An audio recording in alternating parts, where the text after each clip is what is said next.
Good evening, everybody. I'm Michael Tabman, and welcome to Crimes and Times. In 2007, a crime occurred that captured the attention of our entire country, if not the world. On the morning of November 2nd, 2007, the murdered body of 21-year-old Meredith Kircher was found in an apartment that she shared with American exchange student Amanda Knox. The apartment was in Perugia, Italy. A few days later, Amanda, her boyfriend, and a third person were arrested for Meredith's murder.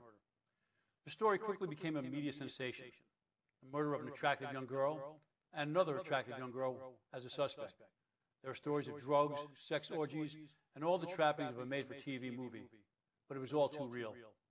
Amanda Knox, her boyfriend, and one other person were charged and convicted with the murder. Then Knox was acquitted on appeal. Then she was convicted again. And finally, Italy's highest court acquitted her of the crime. Despite that acquittal, the story has not gone away. Many armchair detectives review and debate this case. Some believe in her innocence, some in her guilt. Tonight, we are joined by Lisa Wilson, the co-author of Under Suspicion, the Meredith Kircher murder mystery, and she's going to discuss with us why she believes that Amanda Knox is guilty. We encourage you to send in questions for the author or for me at Twitter at Crimes and Times, or you can email us at crimesandtimes@gmail.com. Please welcome Lisa. Lisa, how are you? I'm doing great. Thanks for having me. All right. Well, thanks for being here. So this story's been out for a while, but remind everybody, give us sort of the details of what happened, the synopsis of what is known, not the controversial things we can discuss, but the general information that's out there. Yeah. Well, this happened 10 years ago, and it's interesting, I live in America, and so I have my thoughts about the case as an American. I originally thought that Amanda was probably innocent. I didn't know that for sure, but I thought that was probably the case because I didn't think there was quite enough evidence. So, we can talk about how that's changed over the course of time. But, basically it came out in the news that there was a girl that was murdered in Italy and an American was potentially responsible.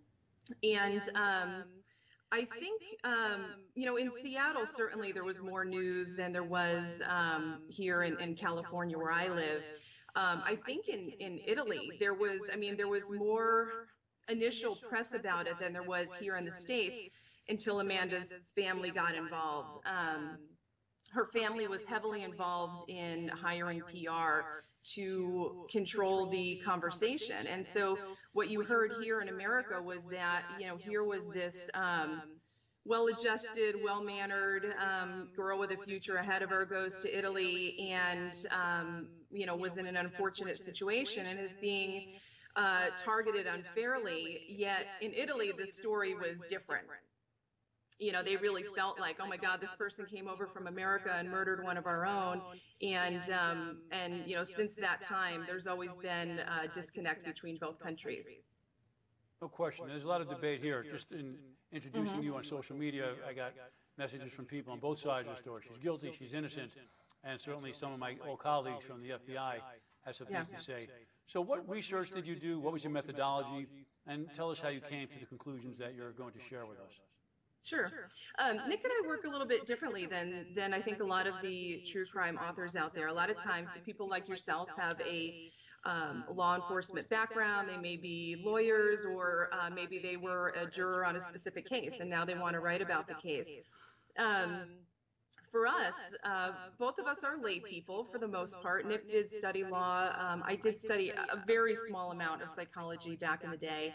I do have experience being a juror, but really at the end of the day, what compels us to research and write about this case is truly understanding why and how people become what they become. And so we take a number of different things. We look at the court case. Literally every transcript we can get our hands on, we read. Every interview that we can find, we read. We talk to, as much as we can, we try to interview people involved in the case. We look at social media, what people are saying on social media, and we try to have a very large discussion about what all of that means. So it's not like we're not so much looking at a case and trying to come at it from who done it, or trying to really get into the forensics. We're trying to understand everybody that's involved, and that includes the victim, that includes the perpetrator, that includes the families, the towns they live in, the societies, because all of that together creates these stories. And I think a lot of people that read our books and that enjoy our books like the fact that they can relate to this type of conversations, because it's how they talk about cases, you know, whether they're in a forum or they're talking with their friends or their family. We talk about cases the way that they talk about cases, and we make our books very interactive. So we link to all of these videos and documents that we are reading, and so that they can see what our assessment of those cases are.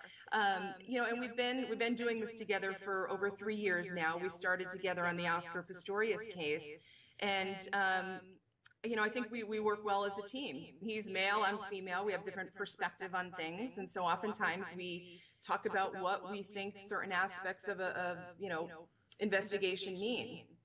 And so so we come together really so that we can talk in a conversational way to express what we believe our points of view are. Well, you know, it's funny you say that, because as I'm reading your book, there was a dichotomy that you speak about. You're telling a story.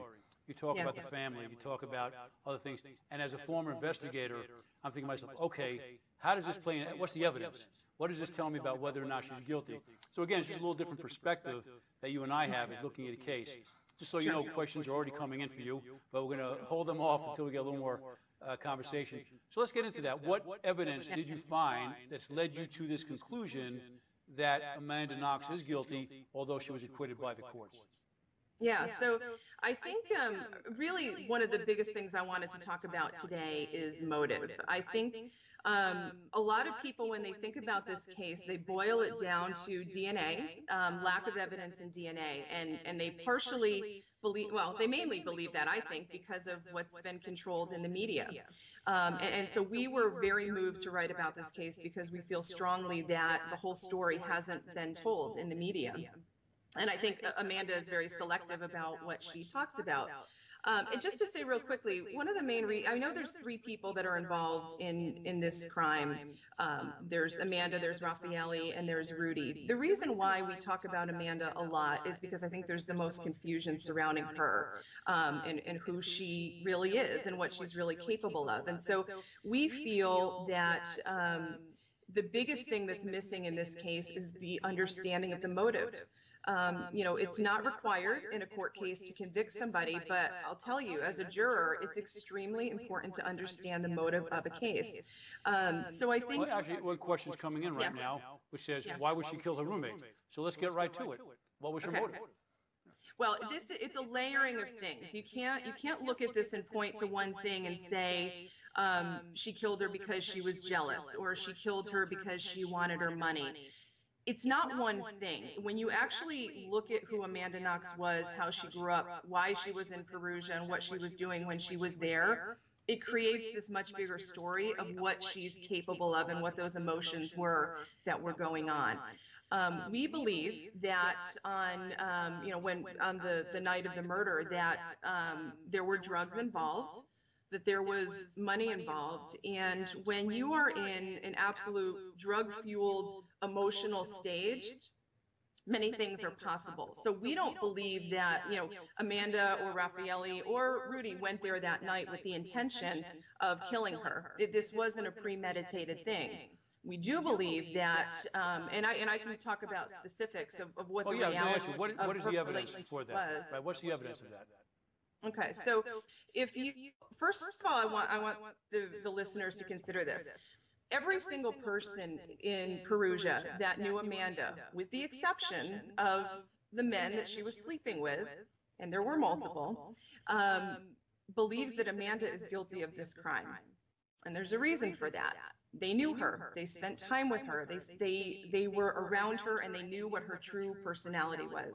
Sometimes families and parents don't necessarily know what their kids are like outside of their own homes. So there's a couple of things there. First of all, when Amanda and Meredith first met, I mean, I think everything was okay initially, but then there were vast differences in the way that they actually lived their lives. Amanda was there. She wasn't there on a grant. She didn't have, she had to work hard for the money that she had while she was there. She came from a very broken family. There's a long story behind that too. She really wanted to go and sow her oats and have some fun. And she talks very openly about that in her social media. It's not something that I'm just making up, but there are things that you can point to that actually show that she wanted to go to Italy and have a good time. And I think Meredith... She's a young party girl. How do we jump from party girl to murderer? So I think when you are, again, and I'm sure you can speak to this with your background, when you are in, there's a number of things that happened while she was there. First of all, Meredith was dating. Again, you have to understand, it's not a simple answer. I can't say this is the one reason why she died. I think there was a number of things that happened leading up to it. One of the factors, I think, was Meredith's boyfriend, Giacomo. There is some evidence that Meredith had a thing for Giacomo and expressed that to Meredith, but stayed out of it, kind of said, hey, yeah, you can have him. I'm not going to, interfere with that. And I think that was upsetting to Meredith. Meredith did confide in her sister that she had fought with Amanda. That's something that Stephanie did admit, but unfortunately, Stephanie didn't ask any further questions as to what those arguments were about. So I think, so there's the other thing too, is that Amanda, she was hardly ever home. And why wasn't she home? She wasn't friends. I mean, there was definitely a disconnect between her and Meredith's friends. She wasn't invited to go do things with them. She was, quite frankly, sleeping with a number of different people. She was cheating on Celestino with... And you confirmed that? You have been able to confirm that?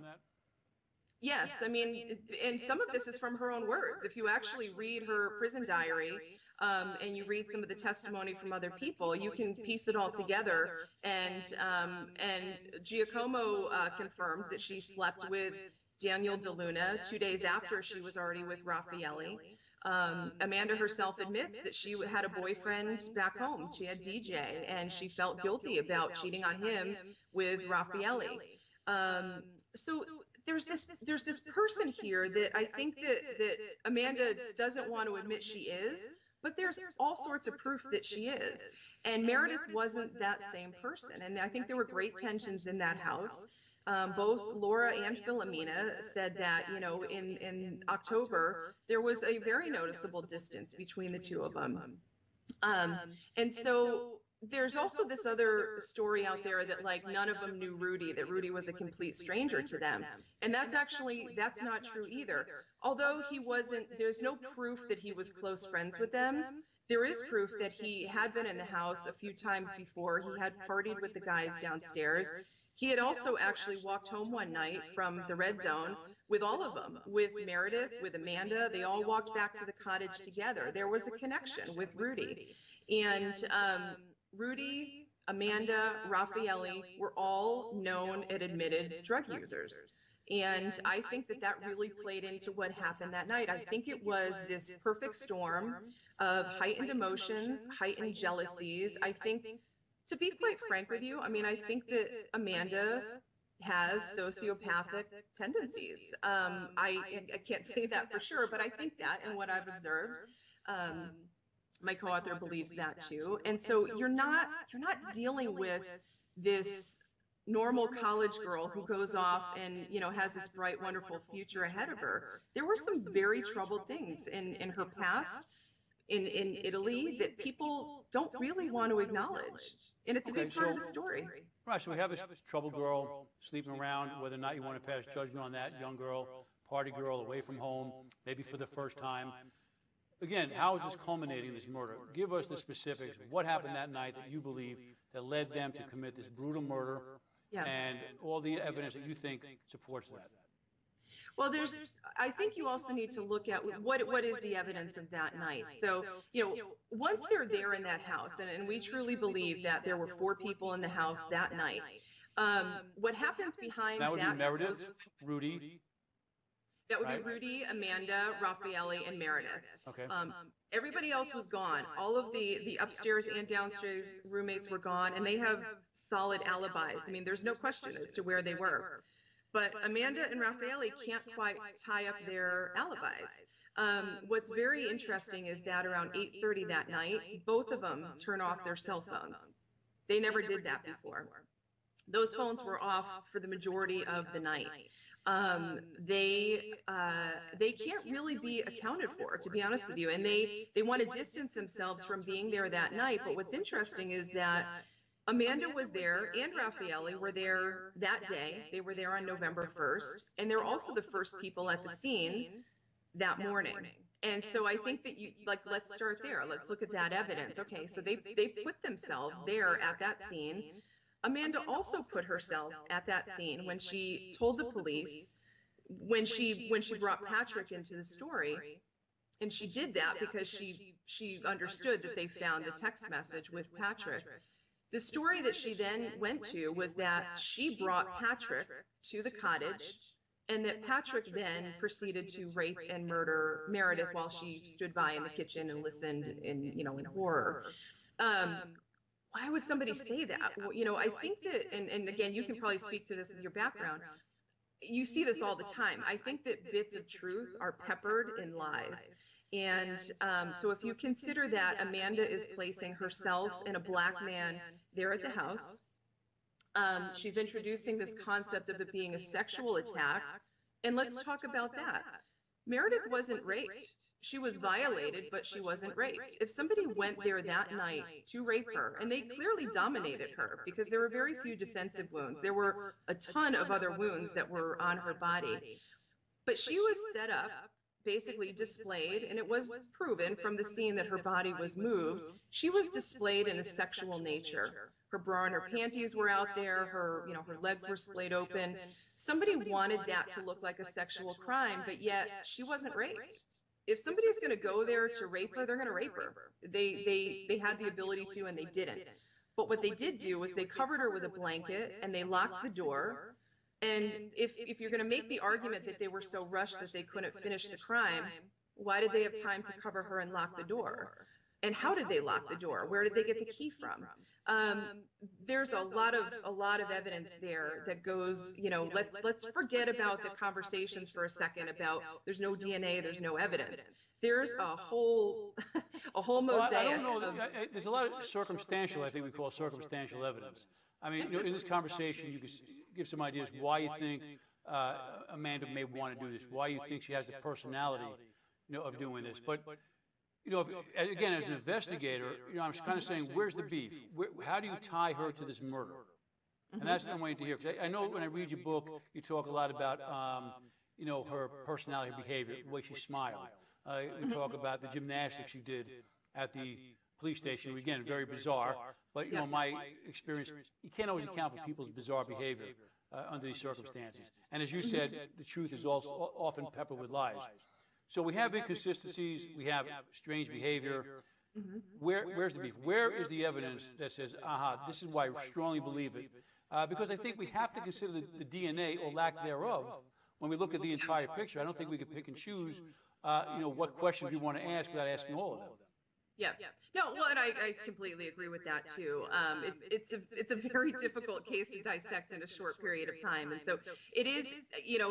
Quite frankly, it's very difficult to answer that question in one sentence. Why did she kill her? Because again, we believe it is this progression of emotions, not just in Perugia, but starting from her younger years, that resulted in going to this place and all hell breaks loose.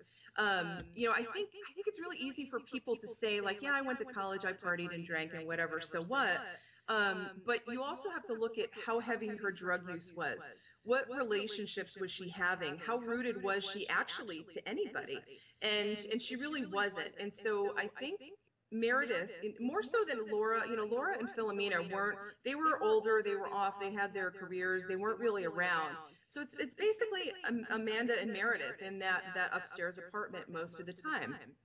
And I think that there were intense jealousies. For a second, because you mentioned something about drugs, and I want to answer one of the questions that came in while you're speaking. It's just a question again, asking about Amanda. Was she heavily involved in the drug trade? Do you know anything about that? Whether she was involved in the drug trade or not? I can't speak to that. It would be speculation. I don't have any proof that she was involved in drug trade. The one thing that, the one connection she has to that is the guy that she met on the train, that she talked about on her MySpace blog, that when her and her sister were coming to Perugia, she met this guy on a train, and she supposedly also told somebody in an email, and I've seen these communications, that she slept with him, that, he was a drug dealer, and he was a known to be a drug dealer, and many years later it was in the news that he was, arrested for that, and so she does have a connection with a dealer in cocaine. Does that mean that she had some sort of connection herself? Was she selling? I don't know. I don't have proof of that. Okay, and there's another question here, and again, I just wanted for the audience, we're asking the questions, we're not trying to besmirch anyone's character, Sure. anybody. Yep. The other question is, someone heard that she was supposedly a prostitute. Had you heard any information about that? No, I don't have any evidence of that. Okay. And I don't necessarily think that she was a prostitute, to be honest with you. Okay, so I just want to set those questions clear there, because people, hear things, and I don't know if they're hearing this and Sure. just making this up when they ask these questions. So we got that off there. Yeah. So let's, people are also asking, so where did DNA play a part in her conviction and her acquittal? In your review of the case, what's your opinion on that? Yeah, well, there is actually more DNA than the family says there is. The main spots where they found and where they didn't find, because the absence of evidence is also evidence as well, and that's something that has to be considered. So as far as Amanda is concerned, this is Amanda's home, and so yes, obviously you expect her DNA is going to be found there. You're also going to expect fingerprints, a lot of hairs, a lot of those things should be found in this home. They're actually, with the exception of some very troubling spots of where they found them, there's not that much DNA of Amanda in that apartment. Now, granted, they didn't swab the entire place, but there was a significant lack of her fingerprints in that apartment, which I find very interesting. Her DNA was found in the bathroom. It was found in the sink on the faucet. It was also found, there was like a Q-tip box on the sink counter. There was a bidet, and there was blood found in the bidet, also on a light switch, and there was DNA stains that were found under luminol, which means they had been cleaned up, but could only be seen under luminol in the hallway, as well as in Laura's room, which was the room that had the supposed break-in with the broken window. Why is Amanda's DNA in those places? Is it just simply mixed there because she lived there? I think that you really have to question that. If you can't find her DNA in other places, and she's like cleaned this place from head to toe, and there is, they did find bleach in Raffaelli's apartment. We know that she had a mop with her that morning at the apartment. She claimed, because they spilled water the night before at Raffaelli's, and she was going the next day to clean it up. I don't know anybody that waits, a full day to clean up water they've spilled in their kitchen. I think there's actually a fair amount. I also want to talk about the bra class with Raffaelli. Before we do that, I want to just address something. Someone asked a question I think is the point you're trying to make. They asked, how could she not have prints and hairs in her own apartment? I think that's the point you're making. Yes. How could she not? And is that a sign of a cover-up or someone cleaning? Am I correct? Okay, I want to show a little video here about DNA. Maren, can we run that video? And Dr. Greg Hampikian, DNA expert, Boise State professor, and of course, the gentleman known for heading the Idaho Innocence Project. Greg, you've been on this case for 6 years. Right. What does today feel like? Great.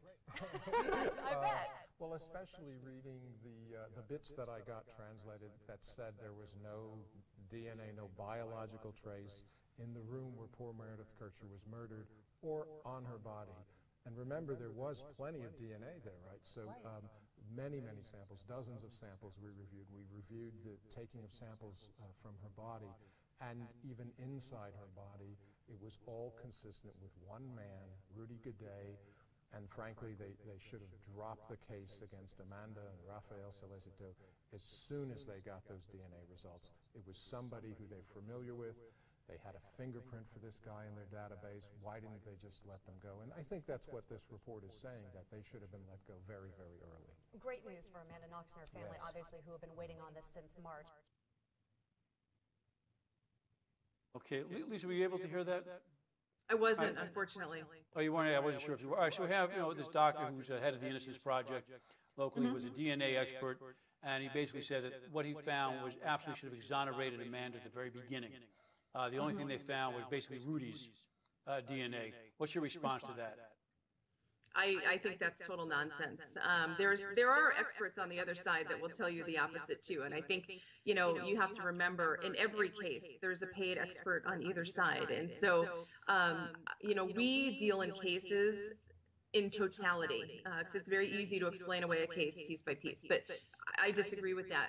I think that, let's talk about contamination. Let's talk about the bra class, because, a lot of people look at that and say that, like, there's such minuscule DNA of them there, it doesn't make any sense. A lot of people feel that because that bra class was left behind for 45 days and it had, Raffaelli's DNA on it, on the actual back clasp that was cut off, which seemed to be cut off after the murder, they felt like it was contamination. How can you say for sure that, it was really there if this thing's been sitting around in the house and it's been kicked around and all of that stuff? Well, for Raffaelli, there was only one other place that his DNA was found in that entire house, even though he had been there a couple of times in the past week, and that was on a cigarette butt that was in the kitchen. So, DNA doesn't materialize out of nowhere. If you have contamination, it has to come from somewhere. I've heard people say, well, he touched the doorknob and he was, maybe this, maybe that. If DNA is found nowhere else in the vicinity of that room, it's not on the door, it's not on the floor, it's not on any other clothing, it's not on the rug that it was later found under, where did it come from? It obviously came from Raffaelli, and it's on the murder victim's bra clasp, which was, manipulated as part of this crime. And so I don't really see that argument that contamination ruined that evidence. Where did that evidence come from? Okay, let me move on to something else now. And reading your book, I picked up on something. We talked about Rudy, who's the only person who's been convicted of this crime. And I think the evidence against him is fairly strong. Would you agree with that? I do. Okay. We have a situation that really occurred to me, or really struck me, is when Rudy is on a Skype call that's being monitored by the police after he had fled to Germany. Now, in my experience in the FBI, when we wiretap somebody, when monitoring somebody, we really take that as a strong evidence, because somebody's talking with their guard down, right, and without any reason to be hedging what they're saying, usually. Rudy there says Amanda had nothing to do with it. So we have the sole person who's been convicted. He's obviously speaking, of what he seems to know, and he's excluding her then at a time when he has no reason to be lying. What do you think about that evidence? Yeah, I believe me, I totally understand. I mean, I initially, before I started really looking into the case, I had my concerns about that too. I think you also have to understand Rudy. Rudy's a liar. Rudy lies about everything. I think that when you consider the crime scene and you think about the cover-up that potentially happened there, that we believe happened there, that it's interesting that the majority of Rudy's DNA and evidence is left behind, but yet Amanda's and Raffaelli's is not.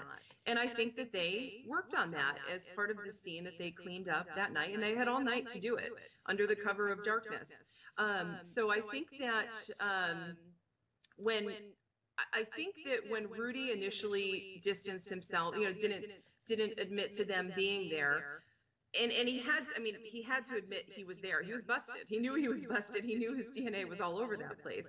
I think that he hadn't fully worked out his story. And I think that, I can't say for sure exactly why he said when he said it, but I do think that he I think that he didn't want to necessarily involve them, because then that further solidifies his guilt, because Amanda and Raffaele knew what his involvement was. And the second he involves them, they then have their story about him.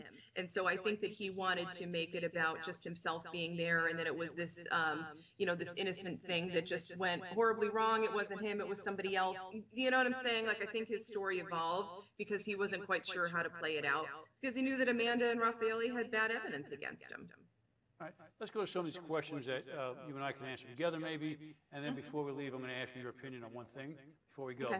The first question I'll take, is there a way to charge Amanda in the United States after all this murder? The answer is no. It's a matter of jurisdiction.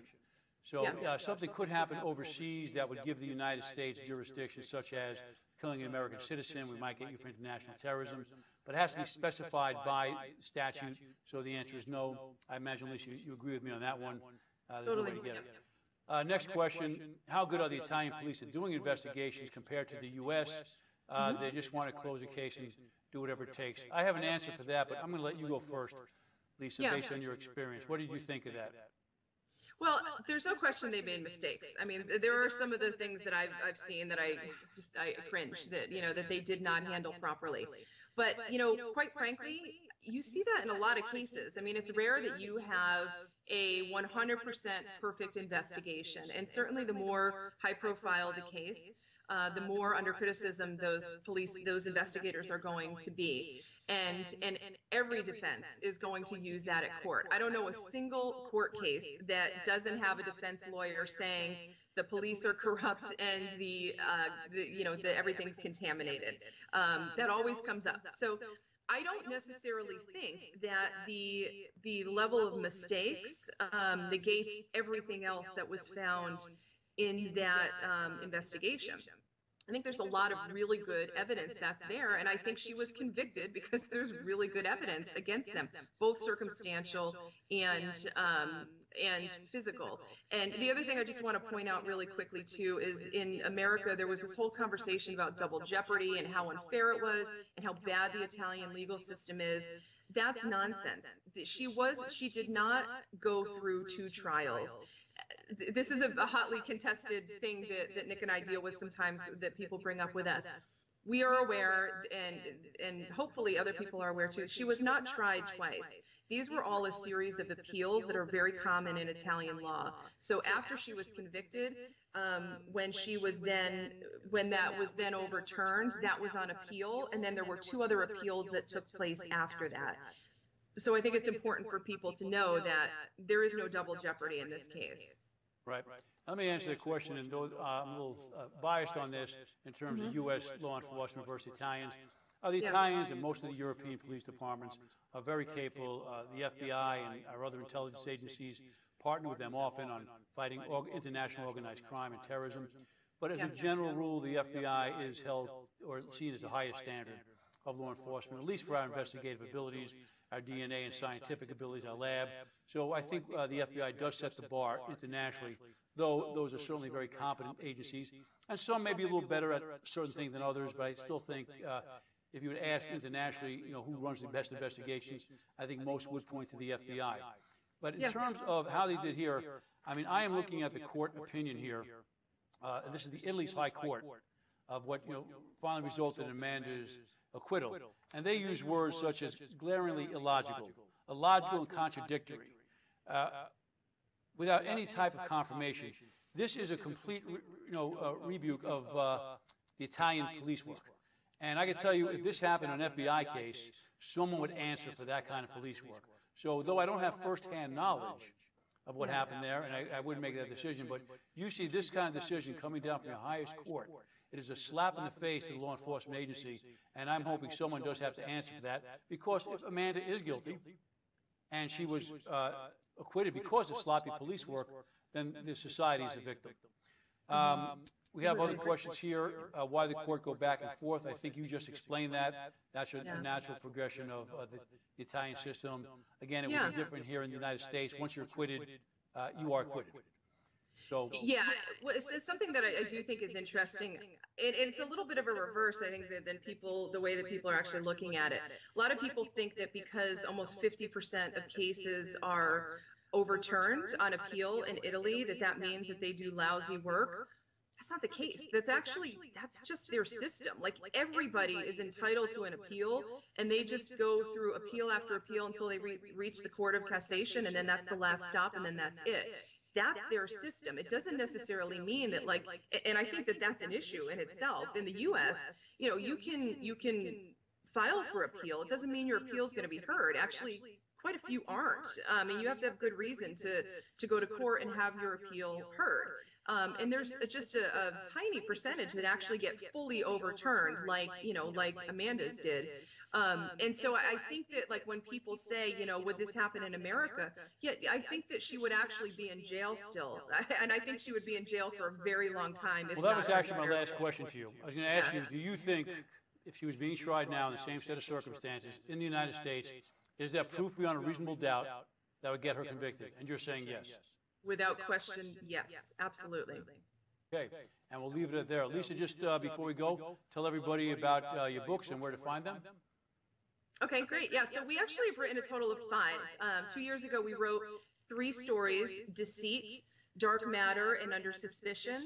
And those deal with the days just before and the days just after the crime, and ultimately why people became suspicious. And it goes into quite a bit more detail that I'm going into tonight.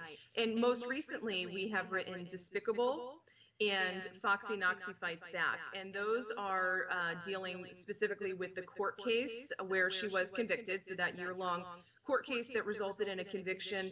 And Foxy Knoxy Fights Back is in relation to her appeal and ultimately the verdict being overturned. And they can all be found on Amazon. And you have a co-author who wrote that with you? I do, Nick Vanderleek. Very talented writer.